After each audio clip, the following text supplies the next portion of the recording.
আজকে আমি চলে গেলাম আমার ছেলের সাইকেলটা নিয়ে কিন্তু ডাক্তার দেখাতে, কারণ অনেকটা দিন তার ডাক্তার দেখানো হয় না। কারণ 1 বছর পরে আমার ছেলে সাইকেলটা কিন্তু আজকে হাতে পেলো।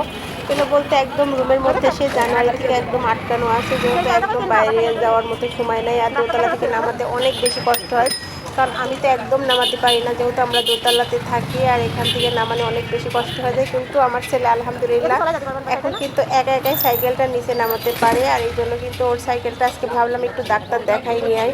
যেহেতু অল্প একটু সমস্যা ছিল, সেটা কিন্তু ঠিক হয়ে গেছে, আর আমার ছেলে তো অনেক বেশি খুশি হয়ে গেছে আজকে আমি চলে গেলাম আমার ছেলের সাইকেলটা নিয়ে কিন্তু ডাক্তার দেখাতে, কারণ অনেকটা দিন তার ডাক্তার দেখানো হয় না। কারণ 1 বছর পরে আমার ছেলে সাইকেলটা কিন্তু আজকে হাতে পেলো বলতে একদম রুমের মধ্যে সে জানুয়ারি থেকে একদম আটকানো আছে, যেহেতু একদম বাইরে যাওয়ার মতো সময় নেই, আর দোতলা থেকে নামাতে অনেক বেশি কষ্ট হয়। কারণ আমি তো একদম নামাতে পারি না, যেহেতু আমরা দোতলাতে থাকি, আর এখান থেকে নামানো অনেক বেশি কষ্ট হয়ে যায়। কিন্তু আমার ছেলে আলহামদুলিল্লাহ এখন কিন্তু একা একাই সাইকেলটা নিচে নামাতে পারে, আর এই জন্য কিন্তু ওর সাইকেলটা আজকে ভাবলাম একটু ডাক্তার দেখাই নিয়ে আই।